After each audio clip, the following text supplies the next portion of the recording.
guys, welcome to an Urban Viking Ale review. I'm being quite subdued tonight, so I'm just trying to sort out this camera because it's Friday night. Everyone else in the house is in bed, so I'm trying to be a little bit quiet. But I'm not tired yet because I finished work about 2 or 3 hours ago, and basically I want a few beers because I've got a few days off now. So I've decided I'm going to review some of the American beers that were sent down to me from Mr. LJ Ashcroft, and the first one is I've got to be careful because I'm wearing a shirt, my work shirt, and you know they get a bit funny if the logo is on camera.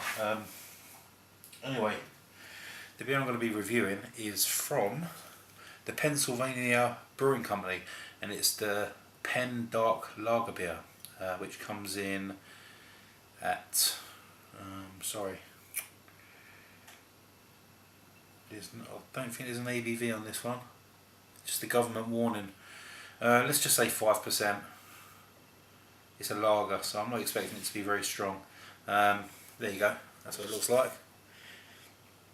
Never heard of it, very, very excited to try it, and I do quite like dark lagers, they're quite nice. So let's see where we go with it.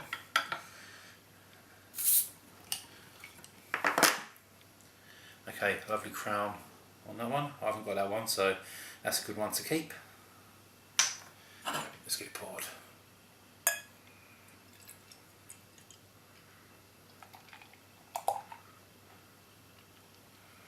Okay, so there we have it. It's got a nice chill on it because you know it is a dark lager, so you've got to have it cold.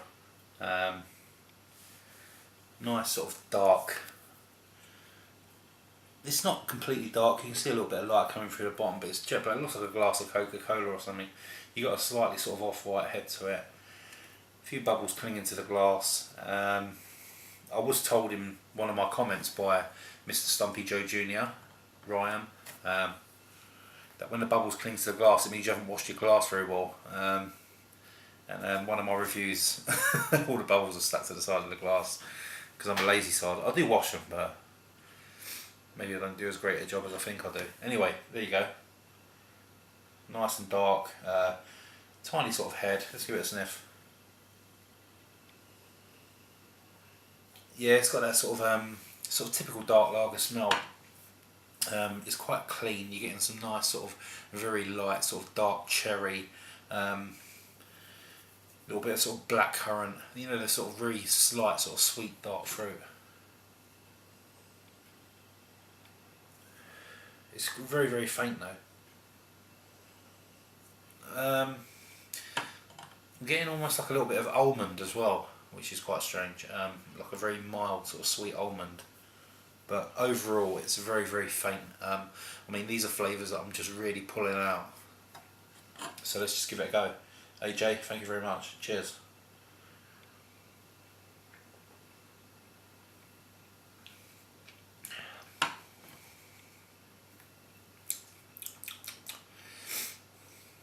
That's really refreshing. I'll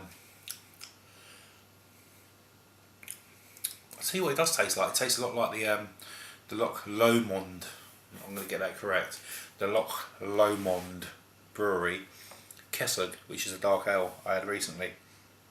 It's very light. You're getting those sort of very mild sort of dark fruit sweetness at the beginning, and then you get a very faint sort of almost like a sort of coffee roasting right at the end. It's really, really faint though, and there's not really any bitterness at all, which is I think that's sort of typical for a dark lager, but I don't know, it doesn't really sit well with me. I like a little bit of bitterness in every beer I sort of have, if possible.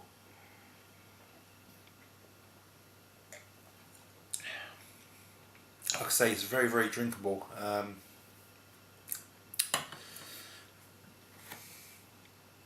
Yeah, if you like your dark ales, your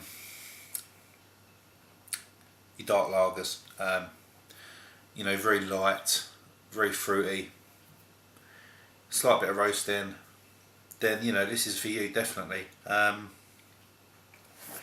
I don't know if you're supposed to have a dark lager cold. I just assume that all lagers should be cold. So if anyone out there can maybe tell me different, then let me know.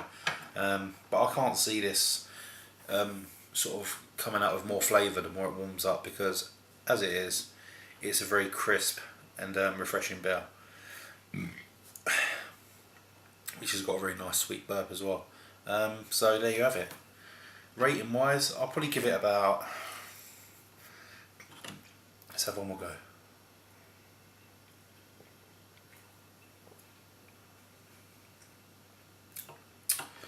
That's really drinkable. I'll give that a 7. 7 out of 10 for the Penn Dark Lager beer from Pennsylvania Brewing Company. It's really nice. It's probably something I wouldn't go searching for again, because I can get this sort of beer very, very easily over here. Like I said, with the Loch Lomond Brewery and the Freedom Lager, the Dark Lager, very similar. But it's still a nice beer. So anyway, if you're watching in the States and you're after a dark lager and you can get this pretty easily, get it. And there you have it. So LJ, thanks very much for sending this, and guys, I'll see you again soon for an Urban Viking Ale review. Cheers.